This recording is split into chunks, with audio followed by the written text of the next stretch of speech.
예, 후보자님, 네. 조금 전에 조국 전 장관의 사면 문제에 대해서 형과 죄와의 균형성에 대해서 이렇게 잘 맞지 않다는 의견이 있다. 이렇게 말씀을 주셨어요. 예, 예. 형을 정하는 것은 법원에서 정하는 거 아닌가요? 예, 그렇습니다. 네. 그리고 법원의 양형은 여러 사정들을 고려해서 결정하는 것이고 그 양형은 존중되어야 됩니다. 동의하십니까? 예, 동의합니다. 네. 그런데 그러면 모든 국민들은 본인의 양형에 대해서 불만이 있을 것입니다. 본인이 적정한 양형을 선고받았다고 생각하는 국민들은 없을 것입니다. 그러면 지금 일반 국민들 중에 누가 보더라도 이것은 형과 양형 간의 균형이 맞지 않는다고 생각하는 분들은 다 찾아서 사면하실 것입니까? 뭐 그런 취지라기보다도 조국 개인, 일 개인보다도 조국 가족 전체, 그 배우자가 받았던 형들 또 가족, 자녀들이 받았던 다른 여러 가지 어쨌든 뭐 분리관계보다도 이 사건에 따랐던 여러 가지 처분들 이런 걸 종합적으로 고려했을 때 그런 측면이 사면은 대통령의 권한이라고 하는 것에 대해서는 저는 뭐 이의를 제기하지 않겠습니다. 그리고 사면에 있어서는 뭐 정치적인 고려가 있을 수도 있고 국민들의 여러 법감정도 고려될 수 있다라고 생각합니다. 그러나 지금 말씀하신 것들이 과연 일반 국민들에게 적용되는 사면의 기준과 맞는 것인지 일반 국민들이 동의할 수 있는 기준인지에 대해서는 저는 개인적으로는 동의하기 어렵다는 말씀을 드리겠습니다. 그리고 통합진보당 해산 사건에서 헌재 결정문의 일부를 제가 읽어보겠습니다. 정당 해산 심판 제도는 정부의 일방적인 행정처분에 의해 진보적 야당이 등록 취소되어 사라지고 말았던 우리 현대사에 대한 반성의 산물로서 정당을 보호하기 위한 절차로서의 성격이 부각된다. 정당의 목적이란 어떤 정당이 추구하는 정치적 방향이나 지향점 혹은 현실 속에서 구현하고자 하는 정치적 계획 등을 통칭한다. 이는 주로 정당의 공식적인 강령이나 당원의 내용을 통해서 드러나겠지만 그 밖에 정당 대표나 주요 당직자 등의 공식적인 발언, 정당의 기관지나 선전 자료와 같은 간행물, 정당의 의사결정 과정에서 일정한 영향력을 가지거나 정당의 이념으로부터 영향을 받은 당원들의 행위 등도 정당의 목적을 파악하는 데 도움이 될 수 있다. 한편 정당의 활동이란 정당 기관의 행위나 주요 정당 관계자, 당원 등의 행위로서 그 정당에게 귀속시킬 수 있는 활동 일반을 의미한다. 이렇게 이야기하고 있습니다. 예.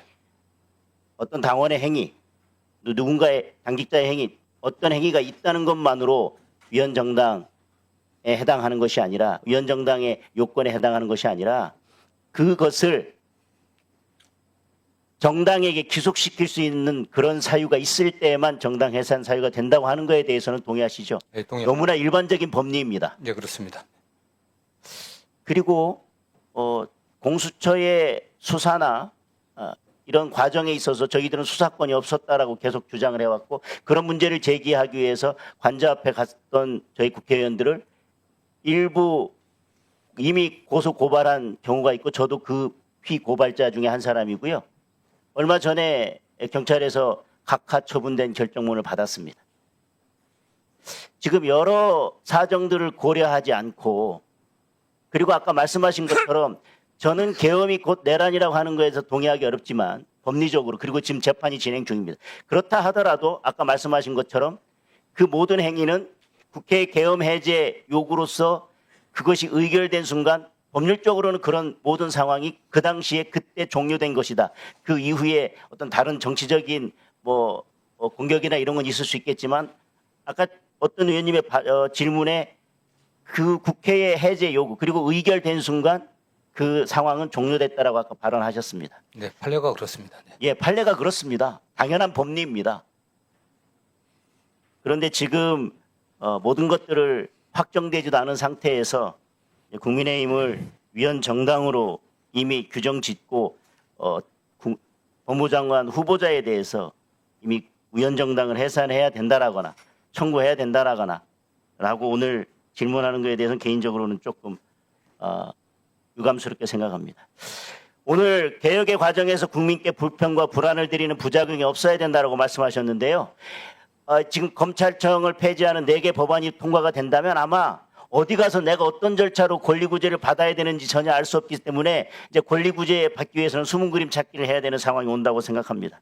그리고 또 그동안 검찰, 경찰 등 수사기관들이 축적해온 우수한 범죄 수사 역량도 훼손하지 않아야 합니다라고 아까 말씀하셨는데 지금 이 검찰청을 폐지하겠다고 하는, 그래서 수사권과 기소권을 완전히 분리하고 검찰은 공소만 담당하도록 하는 이것이 검찰이 그동안 쌓아온 수사 역량을 훼손하지 않는 방향으로 가는 것인지에 대해서 의문을 제기하지 않을 수 없고요. 또 검찰의 정치적 중립성 확보와 과도하게 집중된 권한의 분산, 수사기관 간 견제를 위해 수사권과 기소권 분리는 거스를 수 없는 개혁 방향입니다. 이렇게 말씀하셨는데, 그래놓고 결국은 국가수사위원회라고 하는 하나의 기구를 설치하는데 그런 정도의 권한이 집중돼서 모든 권한을 통합한 기구를 둔 나라는 중국, 북한, 러시아 정도가 있고요. 중국의 규율위원회와 비슷한데 중국의 규율위원회에 대해서도 나름대로 견제하는 최소한의 장치라도 있습니다. 그러나 이 법안을 보면 국가수사위원회에 대해서는 어떠한 견제 장치도 없습니다. 권력을 분산한다고 하고 결국은 국가수사위원회라고 하는 권력을 하나로 통합하는, 그래서 모든 권력을 독점하는, 그리고 견제도 되지 않는 그런 기관을 두겠다고 하는 것이, 그런 무소불위의 권력을 행사하는 기관을 두겠다고 하는 것이, 그리고 그 국가수사위원회는 결국 대통령과 여당이 사실상 위원 전부를 임명할 수 있도록 되어 있는 그 국가수사위원회가 과연 정치적 독립성을, 정치적 중립성을 유지할 수 있을지에 대해서 매우 의문입니다. 그리고 국민의 불편함이 없도록 새로운 형사사법제도의 안착과 시행착오의 최소화를 위해서 힘을 모아주시기 부탁드립니다. 그래놓고 아까 최대한 빨리 이 법이 통과됐으면 좋겠다고 말씀하셨는데요. 이것은 형사소송법, 지금의 형사소송법 체계와 전혀 맞지 않다고 하는 것에 대해서는 형사소송법을 완전히 개정해야 된다고 하는 거에 동의하십니까? 이 법이 통과되면? 저는 그 의원님 약간의 오해가 있으신 것 같아요. 이 법이 그대로 전 통과돼야 된다고 생각하지는 않습니다. 다만 어쨌든 법안이 발의됐고 우리 법사위에서 논의가 시작됐고 소위 회부된 걸로 알고 있습니다. 1차 공청회도 한 걸로 알고 있기 때문에 최종적으로는 의원님들이 좀 더 신속하게 또 심도 있게 집중적으로 논의해 주십사 하는 이런 당부였습니다. 네. 자, 그러면 지금부터 잠시만 주목해 주시기 바랍니다. 제가 구독자분들을 위해서 선물 하나를 준비했는데요. 제가 항상 여러분들께 드리는 말씀이 있습니다. 뉴스만 평소에 잘 챙겨보셔도 돈이 되고 돈을 벌 수 있다라고 말씀을 드렸는데요. 여러분들은 여기 보시는 삼성전자 뉴스를 보고 어떤 생각이 드세요? 아니면 정치인들의 뉴스, 날씨 뉴스를 보고는 어떤 생각이 드시나요? 그냥 뉴스만 보고 끝내는지, 아니면 이 뉴스를 어떻게 이용할 수 있는지, 이 부분을 고민하고 계시는지를 되물어 보고 싶습니다.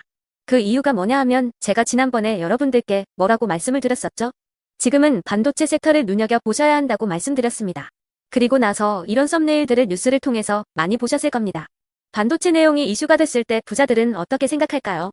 반도체 관련주들은 뭐가 있는지, 어떤 종목이 가장 좋은지, 어디에 투자해야 돈이 몰리는지 자연스럽게 생각한다고 제가 말씀을 드렸죠. 그 이유가 뭐냐 하면 부자들이 봤을 때는 이슈가 곧 돈으로 이어지고 그 이슈가 나에게 돈을 벌어준다는 경험적 확신이 있기 때문에 부자들은 항상 이런 사회적 이슈를 관심 있게 챙겨본다고 제가 말씀을 드렸습니다. 이번에도 마찬가지인데요. 제가 지난번에 시청자분들과 함께하는 주식으로 수익 내기 이벤트를 진행했었죠. 당연히 100% 무료로 진행을 했었고요. 여기 보시면 아시겠지만 제가 지난번에도 구독이라고 보내주신 모든 시청자분들께 반도체 관련주 중에 가장 크게 급등할 딱 한 종목, 많은 종목도 아니라 한미반도체 한 종목을 여러분들께 추천드렸어요. 그러면서 여기 나와 있는 대로 정확히 얼마에 매수해야 하는지, 그리고 수익률이 어느 정도 나왔을 때 팔아야 하는지를 이런 부분들까지 여러분들에게 정확히 알려드렸었는데 지금 실제로 어떻게 되었다? 오른쪽을 보시면 아시겠지만 제가 지난번 문자 발송으로 이 한미반도체를 소개해드리고 나서 실제로 이렇게 5배 이상 어마무시한 상승이 나왔습니다. 100만 원만 투자를 했어도 무려 500만 원이 넘는 수익금이 생긴 거죠. 그래서 당시에도 굉장히 많은 분들이 제가 드린 이 한미반도체로 수익을 내실 수가 있으셨을 텐데요. 또 최근에도 두산 에너빌리티라는 종목을 소개해드리고 2배가 넘는 상승이 나와주었습니다. 다시 한번 축하드린다고 말씀을 드리겠고 이번에도 마찬가지입니다. 앞으로도 2025년, 2026년 계속해서 기대해볼 섹터는 AI입니다. 그 중에서도 AI 반도체는 그 누구도 부정할 수 없는 미래성장 산업입니다. 그러면 우리가 어떻게 생각해 볼 수 있을까요? AI 반도체 종목 중에 앞으로 크게 대장 역할을 하면서 10배 이상 급등할 수 있는 템베거 종목을 지금부터 열심히 추적해야 한다는 겁니다. 큰 돈을 투자하지 않더라도 월급의 일부분 아주 소액이라도 이 종목을 모아가야 수백 %의 수익률을 손에 쥘 수 있는 것이죠. 지금 여러분이 보고 계시는 이 유튜브 또한 AI 반도체와 아주 밀접한 연관이 있고 반도체야말로 대한민국의 핵심 산업으로 앞으로 더더욱 시장은 성장할 수밖에 없습니다. 또한 현재 이재명 정부는 코스피 5천을 공약으로 상법 개정까지 단행하면서 우리 주식시장을 살리려고 많은 노력을 다하고 있습니다. 5년 동안 정부는 우리나라의 주식시장을 살리기 위해 주도적으로 행동해 나가면서 이재명 대통령 본인 또한 코스피 지수에 본인 월급을 투자하겠다고 선언한 상황인데요. 그렇기 때문에 제가 이번에도 뭘 보내드리고 있냐면 지난번과 똑같이 구독이라는 문자를 보내주시면 제가 AI 반도체 관련주 중에 앞으로 대장주 역할을 하면서 주가가 가장 크게 급등할 한 종목을 여러분들께 문자 발송으로 종목명과 사고 파는 시점을 모두 알려드릴 건데요. 그 문자를 받고 여러분들이 주식으로 돈 버는 연습을 한번 해보셨으면 좋겠고요. 혹시라도 나는 주식을 하지 않는다 하시는 분들은 주변에 주식하시는 지인분들에게 말씀을 해주셔도 되고요. 아니면 연세가 있으셔서 투자가 어렵다 하시는 분들은 이 종목을 자녀분들에게 한번 사봐라. 이걸로 한번 수익을 내봐라. 이렇게 조언을 해주실 수도 있는 거겠죠. 그래서 지금 이 영상을 보시는 시청자분들 중에 나도 이번 종목이 좀 궁금하다 하시는 분들은요. 누구나 상관없이 그리고 어느 시간대나 상관없이 부담 없이 010-2250-0333번으로 구독이라는 문자 보내주시면 제가 이번에도 똑같이 무료 추천 급등주 문자를 보내드리겠습니다. 이해되시겠죠? 제 번호 010-2250-0333번으로 구독이라는 문자 보내주시면 여러분들이 직접 이슈를 통해서 돈 버는 연습을 해보실 수가 있는 거고 제가 돈을 받는 것도 아니고 투자를 대신해 드리는 것도 아니기 때문에 부담 없이 신청해 주시면 되는 겁니다. 그리고 수익이 나면 저는 다른 것은 하나도 바라지 않습니다. 제 채널에 구독, 좋아요 한 번씩만 눌러주시라. 이렇게 다시 한번 말씀을 드리겠습니다.